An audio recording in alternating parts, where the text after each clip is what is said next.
On ouvre de nouveaux livres, toujours avec Koulsoum Lelibou, c'est dans Cosmo Réunionnais.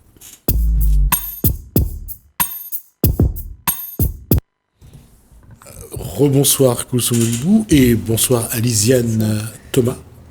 Bonsoir. Qu'on a déjà reçu. Oui, qu'on a déjà reçu. Et donc, on avait fait on avait parlé de toute sa bibliographie, de tous les livres qu'elle avait écrits. Et elle était venue pour le dernier. Et on n'avait pas fini. Et devait parler du dernier livre d'Amour et de Balzac. Et puis, on n'a pas, finalement, le dernier sorti. Voilà. On n'a pas eu le temps d'en parler. Donc, c'est pour ça qu'elle nous revient aujourd'hui pour reparler de l'écriture de ce roman. Parce que ça se passe chez nous, ça se passe aux portes de ces grottes souterraines qui amènent, voilà. Donc on a Ronaldo, on a Marie qui vient d'arriver et qui récupère en fait un terrain qui lui appartient avec des maisons un peu en ruine, des dépendances et tout.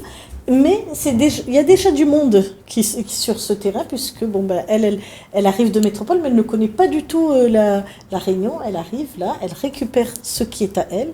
Et puis, alors là, on va de découverte en découverte. Elle va, nous aussi, le lecteur, on la suit dans ses découvertes. Et puis ceux qui sont déjà là aussi, qui sont très peu bavards, mais qui espionnent, qui regardent beaucoup ce qu'elle fait. Voisin éveille à nous, c'est exactement Marie. Ça. Voilà, alors une belle histoire. Alors, vous les avez visités, ces caves souterraines ? J'en ai visité beaucoup. Et en fait, je voulais écrire une histoire qui se passe dans un espace contraint. C'était avant le confinement. Le confinement, on ne savait même pas que ça allait exister. Mais il se trouve que, voilà. Et donc, j'ai pensé au tunnel de lave. J'en avais déjà entendu parler. J'en avais jamais visité. Et puis finalement, je l'ai écrit et j'ai rencontré Alain Bertil, celui qui a fait la préface, qui a aussi fait un petit film et qui est un passionné des tunnels de lave et des volcans à La Réunion. Il est connu. De manière générale, il est toujours en train de découvrir. Il est toujours en train de découvrir, il n'a pas fini, oui. il est vraiment dans... Et donc, par hasard, mais il n'y a pas de hasard, donc je le rencontre. Et donc, il m'a fait découvrir encore plus de tunnels de lave. On a fait un film aussi magnifique là-dessus. Donc, j'avais déjà écrit la moitié de mon roman quand je l'ai rencontré lui et que j'ai découvert les tunnels de lave. Mais je pense que ma rencontre avec lui a permis de sublimer ces tunnels dans mon roman. Oui. Ouais. Ça aurait peut-être pas été écrit comme ça. J'aurais fait que de l'invention. Je serais peut-être allée en voir un quand même. Non, je crois que sur ce qui a été dit dans cette... c'est l'image que vous aviez de ce tunnel, et c'est un paradoxe, mais en vous écoutant, c'est assez facile à comprendre, c'est la dimension que vous avez donnée à cet élément de la nature. C'est exactement ça, vous avez raison. C'est pas par hasard aussi que je le rencontre, alors que parce que ça aurait peut-être tout changé. Oui. Parce que j'écris toujours comme ça de toute façon. Tous mes romans, c'est comme ça. Même quand j'écris sur un endroit qui est connu, je ne vais pas voir d'abord pour écrire. J'écris. C'est mon imaginaire qui s'empare de la chose, du sujet. Et après, je vais voir pour éventuellement rajouter des choses. Plutôt rajouter que retrancher d'ailleurs. Oui. Et vous avez tout à fait raison, c'est exactement ça. Et c'est ça c'est dans votre caractère, vous avez une capacité à sublimer justement les choses. C'est dans mon caractère, c'est ma façon d'écrire. Ouais. Et donc je peux écrire sur quelque chose que je ne connais pas. Oui. Jeanne était une femme, par exemple. Jeanne était une femme. Oui. Tous ces bateaux, toutes ces îles qu'ils ont visitées. Et puis surtout, on est dans un autre siècle. On est dans un autre siècle, voilà. On est ailleurs. Ouais. C'est un petit peu comme si vous étiez, j'allais dire, dans une autre vie, un marin qui va d'aventure en aventure. Exactement, c'est tout à fait ça. Et là, c'était pareil. Je connaissais pas, mais j'ai inventé ce monde et tout. Et puis après, je suis allée dedans et j'ai rien changé à ce que j'avais fait. C'était super important, mon socle, de départ, la base d'imaginaire. Ouais, parce que je suis quand même un écrivain, une romancière. Donc, moi, je trouve que un écrivain, c'est hyper important quand il nous apporte son imaginaire. C'est ça qui fait aussi la différence d'une écriture avec une autre écriture. On peut parler du même sujet tous, mais on ne parle pas de la même façon parce que on a ce qu'on apporte, notre inconscient, comme on dit, évidemment, qui est là pour Alors moi, j'apprends aussi j'apprends qu'on peut élever des tangs. Moi, je ne pensais pas que l'élevage de tangs... Si. Non, moi, j'ai appris. Ça fait des années que ça se fait à La Réunion. Il y en a qui le font un petit peu, comme dire, un élevage sauvage. Et actuellement, il y a certains qui font des projets pour pouvoir... Et je le dis vraiment parce que je connais ces personnes-là, je les ai rencontrées. Ils sont en train de voir comment élever des tangs à La Réunion, pouvoir vendre la viande après. C'est une réalité. C'est ce que dit Ronaldo. Oui, parce que c'est Ronaldo, c'est son projet. Oui, c'est moi qui dis ça, mais évidemment, moi je pense que c'est possible. Hein. En plus, moi je suis assez rêveuse aussi. Moi, je suis... Il y avait quelqu'un de Saint-Uzanne qui est parti faire cette activité dans les Hauts-de-Salazie, à Grand-Tillette. Oui. Il élevait... On n'est pas très loin, on est à l'îlette des citronniers. Donc on est à l'îlette des citronniers, on peut le mettre où on veut. Et ce petit garçon, il dit, moi je vois bien, plus tard, je me vois bien éleveur de tangs pour fournir de la viande dans toute la Réunion. Ouais. Et c'est d'autant un paradoxe. Qu'est-ce qui explique que le tang est entré dans la tradition réunionnaise ? Ça a été importé, je le dis dans le roman, pour servir de nourriture carnée au XVIIIe siècle, quand les gens mouraient de faim. Et puis pendant la guerre, moi j'ai bien connu mon grand-père, on était trop contents de trouver un tang. Ah ben oui. Et d'avoir un bout de viande. Quand il fallait manger, quand on n'avait pas de viande du tout. Donc tout le monde mangeait du tang. Ouais. Et puis, il y avait la chasse aux oiseaux, il y avait voilà. la pêche, bien sûr. Voilà. Donc, on va peut-être en reparler. C'est pas pour rien que j'ai pris ce symbole, évidemment. Hein. Du tang, c'est le retour. Vous me poserez certainement la question là-dessus. Hein. C'est le retour aux pratiques ancestrales. Qui vont être absolument vitales pour nous demain. Et même aujourd'hui, parce qu'on est dans le mur de la consommation, et on est une île, il faut qu'on importe. Et puis on est dans un moment, dans un temps où il y a une indécision. C'est-à-dire que de changer son alimentation. Tout à fait. Et c'est vrai que quand on regarde, et c'est pour ça que se pose le problème des produits locaux qui augmentent, c'est que la demande commence à être plus forte. Les gens se tournent vers des produits plus naturels aussi. Il y a ça aussi. Oui, mais c'est tout un contexte. Voilà. Tout un contexte, tout à fait. Oui. Et c'est pour ça que je dis que quand on regarde la façon qu'on a d'évoluer, on est en train de revenir à des traditions qu'on avait avant, que nos parents avaient avant, et qu'on essaye de retrouver aussi. Tout à fait. C'est ce que le livre est un peu là-dedans. Après, j'ai retravaillé un peu plus sur ce sujet-là, plus vraiment spécifiquement dans un album qui va sortir au mois d'avril, qui s'appelle « À fleur de terre ». Un avenir désirable, avec c'est un album avec la dessinatrice Julie Bernard, qui a fait les dessins. Moi, j'ai écrit des textes en poésie. Et avec l'appui scientifique d'un jeune ingénieur agronome, il se trouve que c'est mon fils, mais c'est pas grave, qui fait sa thèse sur autonomie alimentaire et énergétique à La Réunion. Donc finalement, cet album, c'est autonomie alimentaire et énergétique à La Réunion. Ah oui. Et puis il y a un lien qu'on peut faire entre cet album-là et cet album-là. C'est votre, j'allais dire un petit peu votre passion pour le monde souterrain.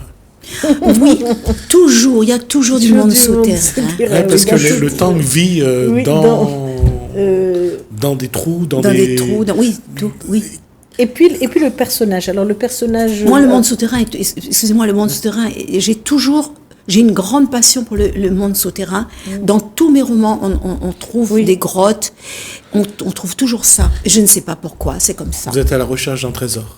Je suis à la recherche d'un trésor. Pourtant, j'ai écrit un livre qui s'appelle « Je veux ma place au soleil », qui est la recherche d'un trésor aussi, finalement. Ce garçon, il cherche un trésor, donc « Je veux ma place au soleil ». Ben, j'ai peut-être pas trouvé encore. Et je continue à chercher. Vous avez la vie devant vous. J'ai la vie devant moi, oui. Et donc, je voulais revenir sur le personnage, donc le muet, Angelo. Voilà. Alors, Ronaldo, Angelo, je me suis dit, allez, les garçons, là, ils sont tous en haut. Hein. Oui, mais parce que dans les hauts, souvent, on trouve ces noms de prénoms. Moi, Angelo, c'est un nom des années 60, 70. Et d'ailleurs, il y a une chanson là-dessus. Oui, il y a une chanson là-dessus. Oui. Et Ronaldo, c'était plus facile. On avait cet avantage avant, dans les années 70, 80, de changer les prénoms, d'en faire ce qu'on voulait, quoi. Quelqu'un qui avait un prénom, il s'appelait Isabelle ou autre, il y avait toujours quelqu'un qui va modifier ce nom. Oui. Et c'est ça, et c'est là où on voit la force de la romancière, de rentrer dans ce jeu-là, de mettre les gens dans cet environnement. Dans l'environnement du moment. Ouais.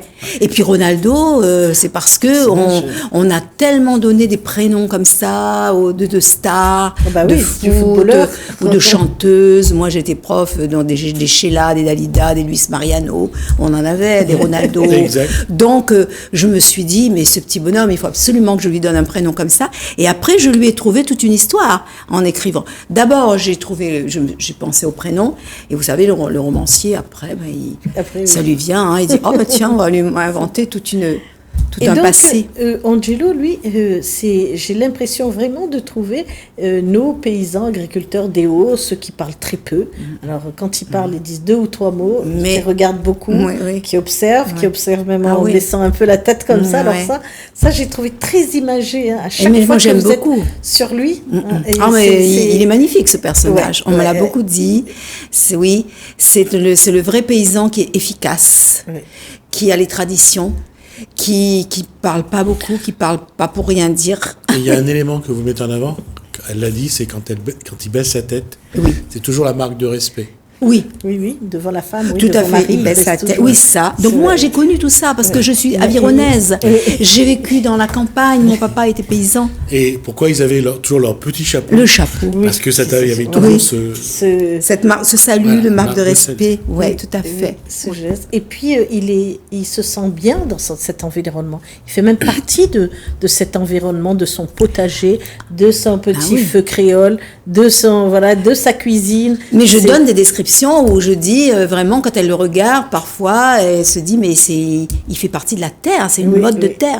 C'est ce qui fait que Marie, qui arrive avec ses idées d'autonomie, parce qu'elle veut, elle dit, mais c'est quoi tout ce monde dans mes pattes? Elle n'est pas méchante au départ, mais elle dit, je suis venue pour me reconstruire. Surtout, j'ai eu une vie maritale compliquée. Les hommes, j'en veux plus. Foutez-moi la paix, hein, pour parler. Et puis, elle tombe sur cet homme. Et c'est vrai que je l'ai bien campé, j'aime le dire parce qu'on me le dit aussi. J'ai vraiment campé cet homme qui va porter en lui toute la beauté de la terre. Et moi, ça, j'aime. Moi, j'aime Giono, j'aime tous ces auteurs comme ça. Et puis, la terre, j'aime ça, la terre, hein, parce que mon papa était dans la terre, il adorait ça, il m'a communiqué cet amour de la terre. Je suis beaucoup allée au champ, pas pour travailler, mais pour être contemplative plutôt, moi. Non, quand on arrive dans un champ, je veux dire, c'est quand on est là, on admire. On regarde, on se demande comment on trouve magique ces plantes qui sortent de la terre, qui sont alimentaires. Je veux dire, c'est. Il y a ça, et puis il y a l'odeur de la terre. Il y a mettre ses pieds dedans. Moi, j'ai beaucoup joué dans la terre. Si vous arrivez à 5 heures du matin et qu'il a plu un petit peu. Ah ouais, non mais avec les petites cailles qui sont par-ci par-là, les gouttes d'eau, mais c'est une splendeur pour les sens.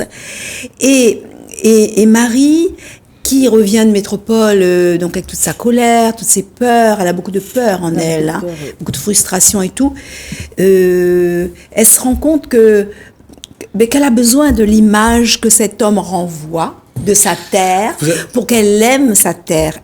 Donc elle a envie de le mettre dehors, mais après, Oui, plusieurs c'est fois vrai. elle y va, mais elle Mais recule, elle y va, elle recule. vous avez réussi un petit peu à la main d'un psychologue à créer le yin et le yang. Tout à fait. Donc celui qui ne demande rien à personne, celui qui est là et qui vit, et celle qui est dans une rébellion envers elle, envers les autres, et qui se cherche. C'est tout à fait ça. C'est exactement ça. C'est exactement ça. Et l'idée, c'est de s'équilibrer là les Voilà. deux. Hein. Donc on est dans le yin, le yang, on s'équilibre, et c'est ce Et à on quoi se porte. et on se porte les- pour évoluer.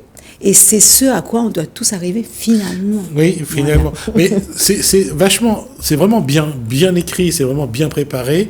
La seule question, en fait, et qui fait le charme aussi d'un livre, c'est où mettre le curseur, où placer le curseur, qu'est-ce qui va déclencher Oui.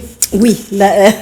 c'est un Entre fil deux là. personnes Oui. vraiment opposées dans Oui. dans un schéma de comportement, à quel moment ça va faire tilt? Oui. À quel moment ils vont se parler, ils vont se rencontrer? Oui, c'est Ouais, vrai. Et donc, je reviens sur cette culture de champignons, Oui. de pleurote. Parce que je sais, d'où vient cette idée de pleurote? Alors, d'où vient cette idée de pleurote? D'abord, c'est un terrain qui était autrefois planté en géranium. Géranium. Et donc, sur les plantations de géranium, il y avait Quand on des champignons de géranium. Quand on faisait les cuites, Ben oui. ce qui Les restait, cuites, les cuites, non, les cuites. les cuites. Les cuites, c'est-à-dire qu'on met... On faisait cuire Ah, d'accord. on fait cuire le géranium. Le géranium pour faire l'essence. l'essence, oui. D'accord. Donc on met les feuilles dans Ouais. l'alambic, ça cuit, ça s'appelle. Et donc ensuite on prend toutes ces feuilles qui ont cuit pendant 24 heures Ouais. et ça, on les amoncelle comme ça et ça On fait fait. des tas de fumier. Voilà, ça s'appelle une Et c'est sur ce tas de fumier qui va pousser le champignon. Et c'est vrai, ce que je dis, on dit que c'est peut-être le champignon le plus savoureux Ouais. qui existe. Et- Moi, j'en ai mangé quand j'étais petite, et c'est bon vraiment Et extrêmement ça, savoureux. ça se vérifie aussi pour la canne à sucre. La bagasse, Oui, la bagasse. quand La bagasse, on met la bagasse dans un coin et que ça vieillit, ça fait du fumier, là aussi, il y a des champignons qui poussent. Là, j'ai eu l'occasion d'en manger. Ah oui, C'est ça, vrai, je connais pas. Là aussi, c'est délicieux. Ah oui, c'est délicieux. C'est vraiment très bon. Et donc, elle a toujours entendu parler de ça quand elle était enfant, donc par son père, son grand-père. Et donc, mais il n'y a plus, de culture de géranium. Et là aussi, on m'a dit que je fais finalement, dans mes romans et dans celui-ci, il y a plein d'entrées possibles. Il y a aussi toute l'histoire agricole de l'île aussi, Oui, qui tout se à fait. dessine à travers mon roman. Et donc, elle se dit, je vais planter des pleurotes. Et il y a plus de tas de fumier, je vais Mettre de la mettre paille, des pleurotes dans le tunnel, puisqu'il y a un tunnel de lave. Oui. Et en fait, je me suis renseignée, effectivement, il y a des gens qui cultivent des pleurotes ici, un peu partout dans le monde, et c'est sur de la paille, etc. Donc j'ai un petit peu vu comment ça se faisait. Il y en a qui font dans les caves. Dans les caves, oui, c'est ça. Dans les caves, carrément. Dans les caves. Oui, c'est ça. Pour ça, je me suis dit, bon, allez, dans un tunnel de lave, ça passera. Et puis après, je suis romancière. Je me suis dit, mais quelle idée! Ça passe, non seulement ça passe, parce que en fait, Mais c'est ça le se taux fait. d'humidité Oui. qui est très important. La question après, c'est de nourrir l'endroit pour que ça se perpétue. Oui. Et après, j'ai vu aussi, à la fin du roman, je dis qu'ils vont les mettre sur des troncs de bois. Oui. Parce que j'ai vu là que ça se faisait aussi. Donc, ils vont essayer d'agrandir un petit peu cette activité pour que le village en profite, etc. Là, du coup, tout le monde a donné la main. Le yin et le yang, il est Ok, bien voilà, oui. rétabli. On est sur le fil. Ouais. Mais c'est bien, cette histoire de Bon, yin et comme yang, je j'avais voulais pas pas pensé. dévoiler la fin, ni dévoiler trop de choses. Non, mais on a parlé du champignon. Non, je voulais juste dire, à la façon Mais oui, où c'est elle vrai. raconte, que Lisanne Thomas raconte l'histoire, ça en vaut la peine, parce qu'elle peint des paysages, elle peint des personnages. À la façon où elle décrit, ça, elle vous transporte dans ces lieux-là. Et c'est ça qui fait la force parfois d'un ouvrage, c'est de ressentir les choses. Et parfois on se plaignait de Balzac qui prenait, j'espère qu'il était bon en préliminaire lui d'ailleurs, mais Balzac mettait vraiment du temps Oui. pour Oui, pour le préambule, quoi. Oui, pour installer le décor. Voilà, c'est important. Voilà, moi, j'aime ça. Ouais. J'aime que mon lecteur il soit vraiment dedans. De toute façon, moi, quand j'écris, je suis dedans. Je suis pas ailleurs. Donc, c'est ce qu'on me dit. J'amène toujours le lecteur, en fait. Oui. C'est important pour moi quand je lirai un roman. C'est important le préambule, mais il faut éviter quand même de faire du Zola parfois, parce que... Oui, Zola, c'est autre chose. Émile Zola, quand même, donnait pas vraiment envie parfois dans son préambule de lire l'histoire, quoi. C'était tellement long, c'était tellement quelquefois c'est trop long. fastidieux. Parfois oui. Mais bon, j'aime bien du Zola aussi. Mais oui, j'aime bien. Parfois il y a des passages, des passages tellement longs, surtout dans l'Assommoir. Oui. L'Assommoir, c'est très bon, l'Assommoir. L'Assommoir, il y a des moments où c'est vrai qu'il est un peu long. Oui. Et moi, alors pour rester surtout pour les jeunes, après, ils ont plus envie de lire. Donc c'est vrai que j'essaye de trouver, mais après je fais comme je le sens, donc il se trouve que c'est équilibré, je crois. Pour rester dans la littérature, alors j'aime bien aussi cette écriture où vous introduisez, vous interpellez le grand-père. Alors à chaque moment, son grand-père il n'est pas là, il est décédé, et il y a des mots qui lui reviennent. Mon grand-père il a dit ça, mon grand-père il a fait ça, mon grand-père, et c'est toujours elle revient sur ses souvenirs, sur sa transmission peut-être qu'il n'a pas voulu le transmettre, mais ça se lit comme une transmission quand même. Oui, tout ce livre est une transmission. Même si ça se dit pas clairement. Et c'est de ça qu'elle a besoin. À partir du moment où la personne fait référence à son grand-père, ça peut être qu'une transmission. Parce que c'est déjà une transmission du grand-père à la personne. Oui. Moi, j'aime beaucoup la transmission. Et justement, c'est pour ça qu'il y a les tanks, pour qu'il y a tout ça. Donc la transmission, comme je vous dis, intergénérationnelle dans les cultures, on en aura absolument besoin, et je suis un petit peu orientée par le travail de mon fils, et puis moi-même, là, ça m'a toujours intéressé, l'environnement. De toute façon, quand on regarde la transmission transgénérationnelle aujourd'hui, on essaie, la médecine reconnaît aujourd'hui la transmission par génération. On transmet dans nos gènes, on transmet des choses, et cette réalité-là, aujourd'hui, on ne peut pas la nier. On ne peut pas la nier, on en a besoin, tout à fait. Et elle en a besoin. Elle a besoin de se référer à eux, parce qu'elle est revenue quand même pour se reconstruire ici. Et ils lui ont laissé du rêve. Ils lui ont laissé ce paysage et ce domaine absolument magnifique. Mais comme elle dit, ils lui ont laissé aussi des choses trappes aussi, des pièges. Et il y a des gros secrets, on va pas les dire, on laisse sur le lecteur. Ça fait partie de l'ensemble. Malheureusement, on ne peut pas dissocier. C'est exactement ça, mais elle s'attendait pas. On s'attend pas toujours. On attend toujours au bon, on n'attend pas au mauvais. Mais quand on transmet tout. Et puis de toute façon, ça nous arrive à nous de se dire, mais pourquoi ils nous ont laissé ça ? Oui. Pourquoi on nous fait porter ce fardeau du passé ? Oui. Ça, c'est une question. Il y a un tout moment, le monde. Aujourd'hui, surtout, on sait ça.